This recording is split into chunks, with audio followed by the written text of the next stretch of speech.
Welcome to the Passion Behind the Art show. It's all about diving in with individuals to learn the story behind their passion. It's your host, Daryl Pinnock. Today on the show, I have a good friend of mine, Aaron Dowd. He is a podcaster and an audio engineer pro. He goes by the name, The Podcast Dude. Yo! Yo, How you doing, man? what's going on? Dude, loving life right now. Look at you, look at all official. I got, I'm a podcaster, man. What can I say? So these are some Sennheiser HD600 headphones, which I love, love, love, love. I got them for mixing music. But man, just everything from listening to music to mixing stuff, it's just so good. All right, so let's kick it off. First question. When did Aaron Dowd get into music? What age? When did this whole journey start? Woo! We gotta go all the way back, dude. Man, for me, dude, it started way, way back when I was a little kid, riding around with my mom and my dad in this van that we had, and they'd play tapes in the tape deck, and I was just like, man, this music thing is rad. So my mom really taught me a lot when I was growing up. Gave me piano lessons when I was like 5. Grew up like singing, dude. We used to have to. So I come from a big family. Like I have 9 siblings, and my mom did this thing where she would take us to old folks' homes, and we would sing for the old people for like an hour, like Wow. once a month, once a month or once every 2 weeks. So I got this. I got to perform for, dude. I don't know if you've ever performed for the elderly. That's a hard crowd, man. Like they. My mom was always like, no, they really enjoy it. They love it. And you could see that sometimes, but the rest of the times they'd just be sitting over here, sitting in a chair, just like, and you'd be over here singing. We were over here singing like hymns and stuff. So when I was 12 years old, we were going to this church in Indiana, Pennsylvania, where we lived. And dude, there was this beautiful girl there. Her name was Sarah, and I'm not gonna say her last name because if you Google her, her full name, she was actually in a band that did pretty well about 10 years ago. Got like signed to Disney's record label and did a bunch of touring. Like ended up touring with Miley Cyrus before she was Miley Cyrus, whatever. Sarah was like I was like 12 or 13. She was 12 or 13, and I just thought she was like the most beautiful girl I'd ever seen. And she was taking drum lessons. And there's this dude at the church, like this older, like probably like mid 30s, used to be like he was like a metal drummer in the I don't know if he was metal, but probably like some kind of rock. When he was younger, and he was great, man. He was a great drummer, and he had these electronic drums. And so she was taking lessons. So I was like, all right. I'm kind of dorky at this point in my life. Like, I'm a little chunky 12-year-old. And I was like, if I want to impress this girl, because I got a massive crush on her, if I want to impress her, I can take some drum lessons, right? And I can impress this girl. She ended up liking this dude she liked this dude that played guitar, but whatever. But man, but back up just a little bit. Before that, I tried guitar, I tried bass, and they didn't really feel right. When I sat down to play drums, dude, it just felt right. It was like, oh, this is my instrument. Like, this makes sense. I get what I'm supposed to do. It feels awesome. I want to keep doing it. I want to do more of it. So that was a start, man. And then from there, it was pretty standard stuff, like learning covers, like listening to songs on the radio, playing along with them with headphones, being in like bands when I was a teenager, like rock bands. We ripped off Nirvana and all that kind of stuff. And then eventually like experimental music, experimental rock and punk rock in my late teens and early 20s. And it just never stopped. Like I still freaking love music, and there's something about making sound, especially making sound with other people, that has always been a passion of mine. Awesome. Like, dude, that story is insane. That's the story, man. That's the story. Like, I know you're not doing drums like on a regular basis right now. Well, I actually kind of am, man. Are you? So I'm still playing in a punk rock band called Not Half Bad, and we just finished writing a new record. I've been with them for about 3 years now, since 2014.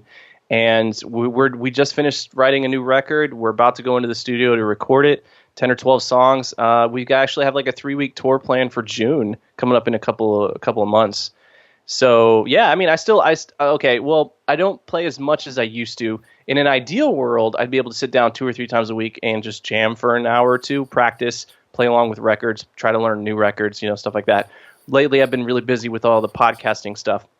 But man, we still practice once a week for an evening. We still play shows, not as much as we used to because we've been focusing on writing the album. But we were playing shows a couple times a month. Nothing. It's not full time right now. Right. But yeah, I'm still involved in it.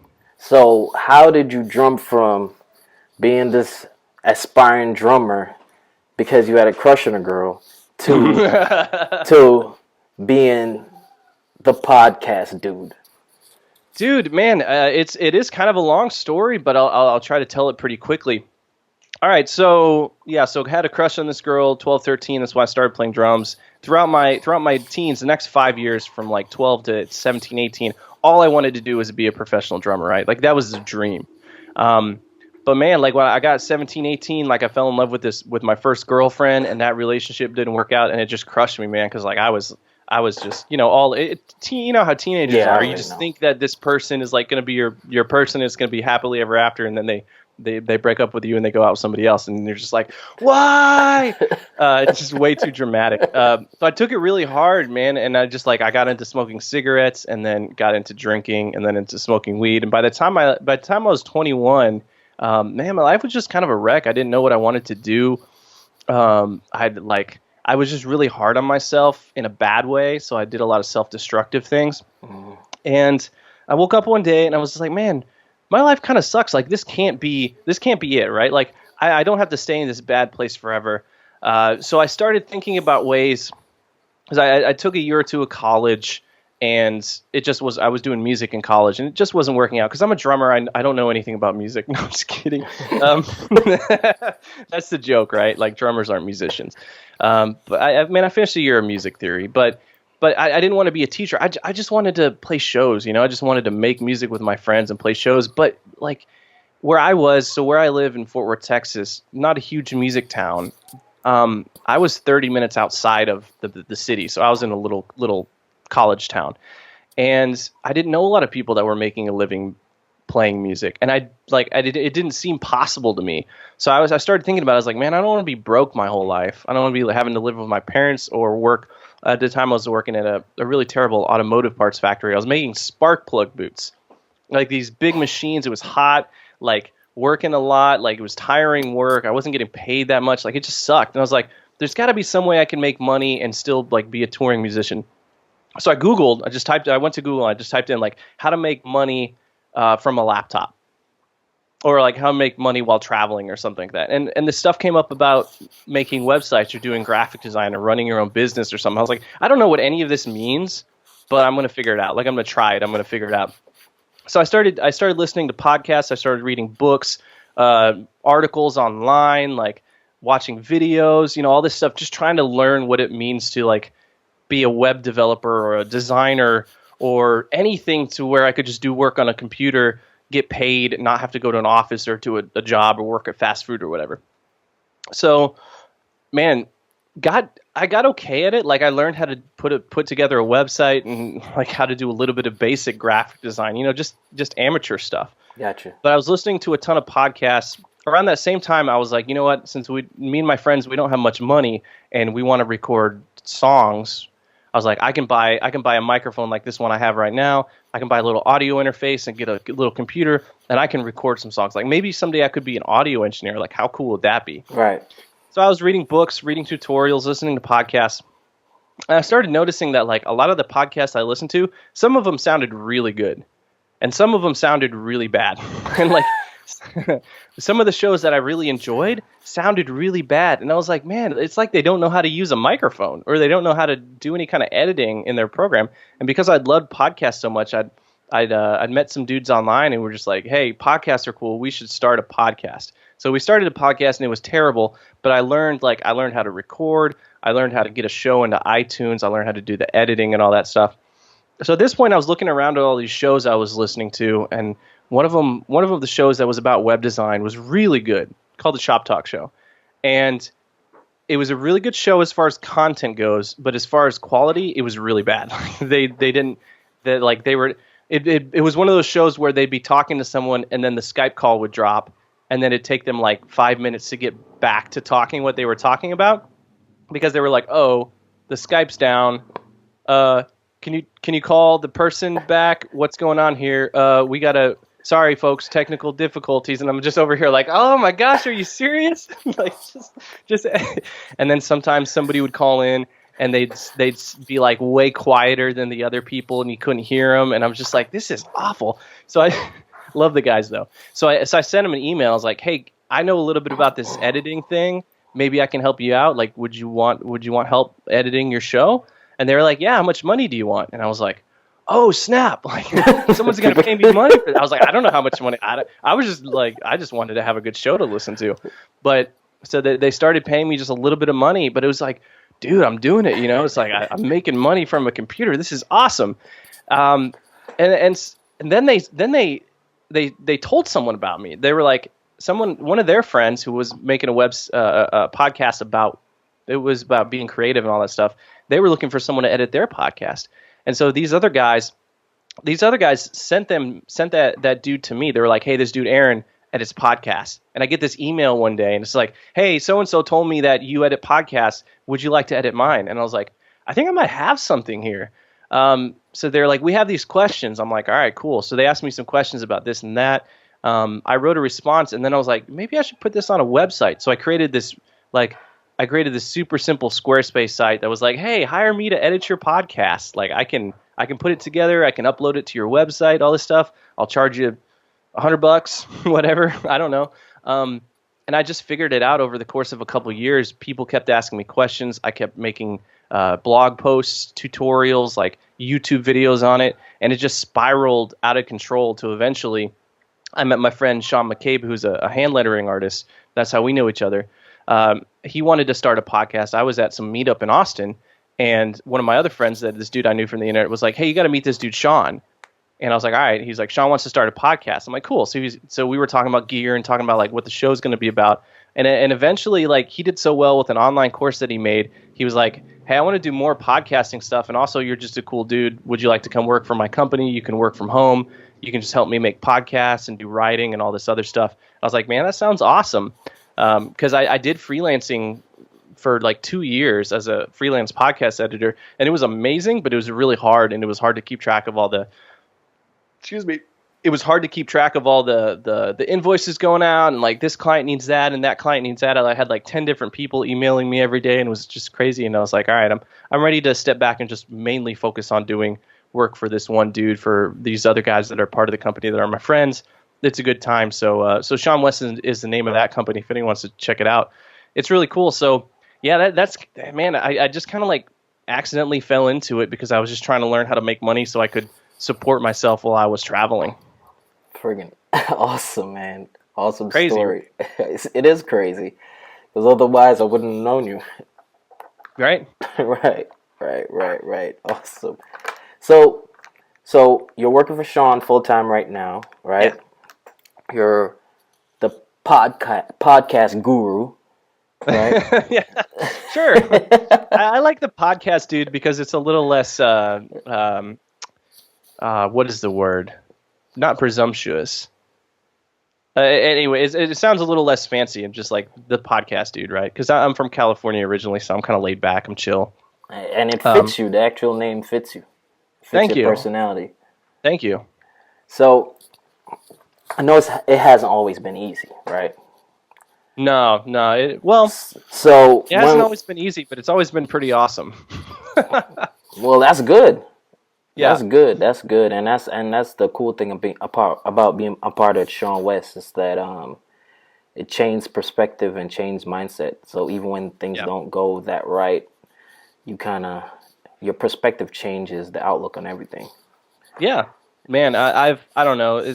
I've been through some hard times, like really really hard stuff, and now it's easier, you know. Like I've never had a physical beat down, but I imagine that once you have, then like somebody like pushing you doesn't seem like such a big deal. But that's kind of how it feels in my life sometimes. Like because I went through the times where I was like I had I was 10 grand in debt because of some dumb choices I'd made, or like I had $20 to last me a whole week, trying to buy food and all this stuff, or I didn't have a car because my car was so old and it had broken down and my parents couldn't help me out, and I messed up my credit so I couldn't get like a loan or anything. It's like after you go through these kind of hard times where you're really poor or you're just like you don't have a lot of options, situations feel a lot easier, where it's a lot easier to handle. Like, oh, maybe I'm just not feeling my work today. It's like, oh, come on, like stop complaining, man. Like you're not feeling it today. Oh,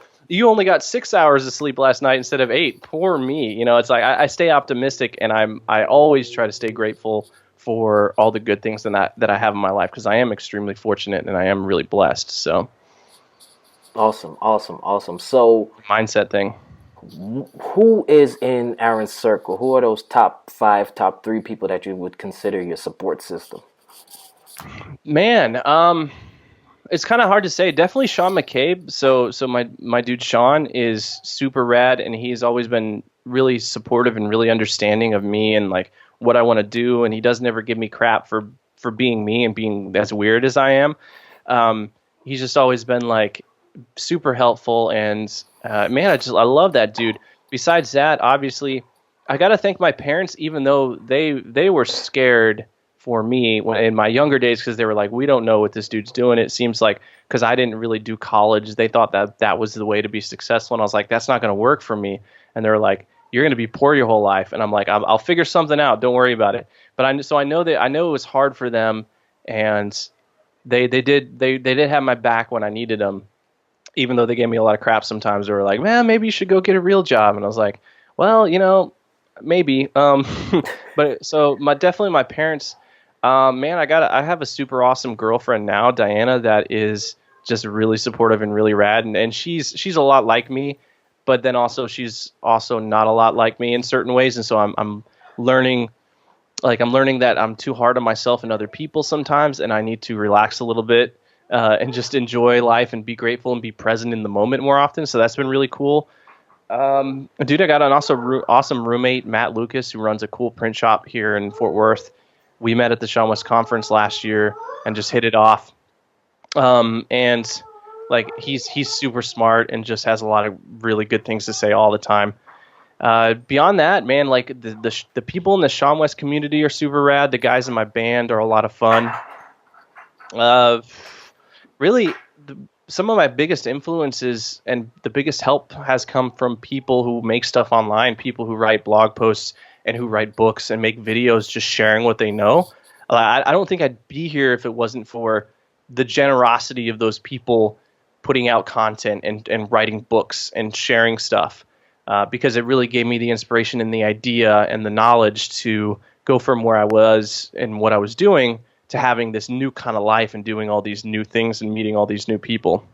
So yeah, man, I think that's really like the circle of who has helped me get here to today. Sounds good, man. It sounds great. So let's talk about the course. I know you got a course coming out. Talk a little bit about that. Okay, so the course is called Successful Podcasting, and this is a course for people who want to learn how to be good at podcasting, who want to make a great podcast, want to make some money with a podcast, who want to, like, it is a lot to learn, and I know that because I've been doing it and helping people do it for years now. And a couple years ago, I sat down and I was like, I should do a course about this, and I procrastinated for a long time because, one, I was busy with client work, and two, I just knew how big of a course it would be. But last year, I finally decided, I was like, you know what, 2016 is going to be the year that I make this course. And eventually I realized I should kind of split it into 3 tiers. So there's the main course, which is Successful Podcasting, which is everything about starting a podcast, making it, coming up with content, like figuring out who you're making it for, growing your audience, doing all that kind of stuff. But then there's also 2 other sections, and these are going to be sold as standalone courses as well if you just want to buy them. There's going to be a course about podcasting with Logic Pro X, which is the audio program that a lot of people use on the Apple platform. So if you have a MacBook, you can get Logic Pro X for $200. It's a really sweet, like, recording, editing, and mixing and mastering app. It's almost like a studio in a laptop. Gotcha. But that's what I've been using to produce podcasts. And it's a great program for producing and editing podcasts, but it's really complicated. And it can take you a long time to figure out if you don't know what you're doing. So I wanted to write a tutorial specifically for podcasters who are interested in using Logic Pro 10 to record and edit their podcasts.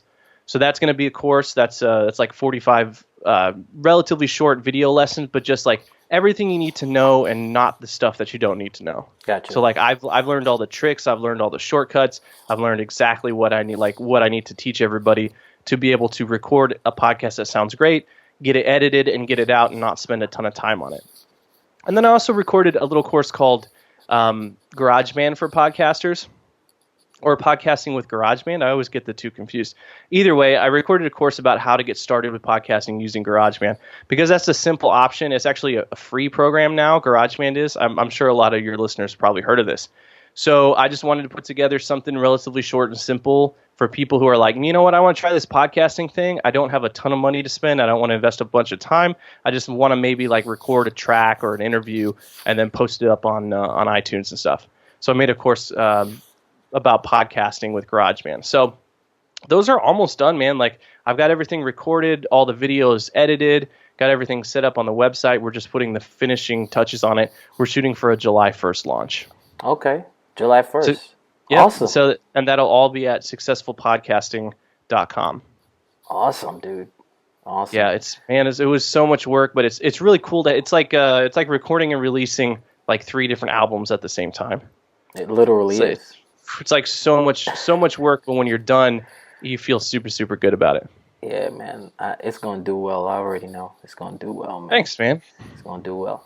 All right, so to kick it off, the last question, your advice.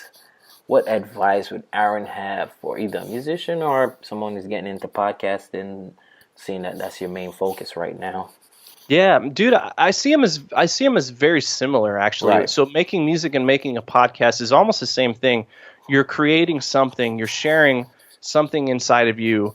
You're making it a lot of times for yourself, but then you're also making it so other people can enjoy it and experience it. So you want to have this like shared community type experience where you put something out into the world and other people check it out and listen to it, give you feedback on it. I do think they're very, very similar, and I will say something I've been thinking about a lot lately is how much we hold ourselves back from making stuff. So like I didn't make a course for the long time because I in my mind I thought it had to be perfect. I thought it had to be as good as this band or that band or this dude who's doing a podcast or that dude who's doing a course. I had all these heroes that I looked up to, and I was like, man, I don't know if anyone in your audience knows who Between the Buried and Me is, but they're this like progressive metal band that is super insanely complicated. Like they write these crazy, crazy songs. I was like, you know what? If I can't play drums that well, I shouldn't play drums at all. Like I'm such a poser. Like I'm such a fake. Like I barely know how to play. Like we hold ourselves back, and it doesn't matter. Like if you truly want to create something, if you want to get somewhere great, you have to start just doing what you can do right now. Whether that's picking up your phone and recording a podcast with the voice memo app on your phone, you can totally do it that way. You can write on a notebook. You can write on your phone and post it to a website. Like anything where you think like this isn't going to be good enough yet, I don't know. I think it just really holds us back. So push through that stuff and just do whatever you can right now. I mean, seriously, do what you can right now. It does not matter if you have the nicest gear. You don't need better gear to get started. There's nothing wrong with upgrading your gear or upgrading your computer or upgrading whatever you have, your drums, but you got to just start right now. You got to get started right now. And then also realize that it's a really long game. Like if you're an 18-year-old musician right now, you might see people that are like 18, 19 making it big. You might see those people. What you're not going to see is all the people who don't and who work for 20 years and then eventually get to the place where they want to be when they're 40. And you don't know what's going to happen to you. And if you sit there and you think like, okay, if something doesn't happen to me tomorrow, then I'm out, then you're going to lose. Like you have to stick with stuff long term, and it takes daily practice, daily work. Like you spend an hour on it every single day, and you'll get better over 5 years. If you just sit there thinking about how you're not where you want to be, then in 5 years you're going to be exactly where you were. So it takes that daily work, and it also takes that playing that long game and realizing, like, you know what, I'm going to be in this for as long as it takes, no matter what it takes, regardless of whether or not I see any kind of instant success or any success at all. Because I guarantee you, if you focus on doing the work and less about how you're not where you want to be, you'll get places. Then you're going to wake up one day and just be like, well, this is weird. The steps happen slowly, right? The change happens slowly. Just like you can't get buff overnight, or you can't like gain a bunch of weight overnight. It takes years. Right. So especially if you want to do it the right way. Yeah, if you want to do it the right way, man. And then try to set yourself up for success, like define success for yourself. Be careful getting around people who put too much money on, getting laid or partying or smoking or doing drugs, like all that kind of stuff. I've done and been in all those situations, and I'm not saying that, like, I'm not looking down on it. I'm not saying like, oh, those are crappy people or whatever. That's their choice. Like, that's their life. But just be careful, because it may not be the kind of life that you want, and it may not be as glamorous as those people say or try to pretend that it is. And you don't have to participate in that if you don't want to. If it's about the music, make it be about the music. Like, you don't have to be a great musician to be a great partier. But just decide, like, do you want to be great at partying, or do you want to be great at making music? And what do you want to do, for the long term? I don't know. I like to take care of myself, because I want to be playing till I'm like 80, till I physically can't hold a stick anymore, and I want to play as long as I can. So, yeah, just play that long game. Think about the kind of life you want to have, and then work for it. It's not going to be easy, but hang in there. Awesome, dude. Awesome. Yeah, man, and I hope that helps. I mean, to me, that's the recipe. That is the recipe, and I think the whole long game thing is key too. A lot of people think that it's going to happen so quick, but or that somebody else will like swoop in and give it to you. Right. Which is true, and really takes a lot of work, and sometimes it's tough, but it's very important to get into what you want to get into on top of it too. Yeah. Man, there's so much more we could say on that, but yeah, I feel like that'll do for now. Yes. Well, dude, I appreciate you coming on. Thank you so much. You can learn more about Aaron and his course at thepodcastdude.com.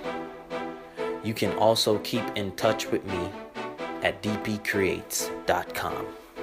Blessings.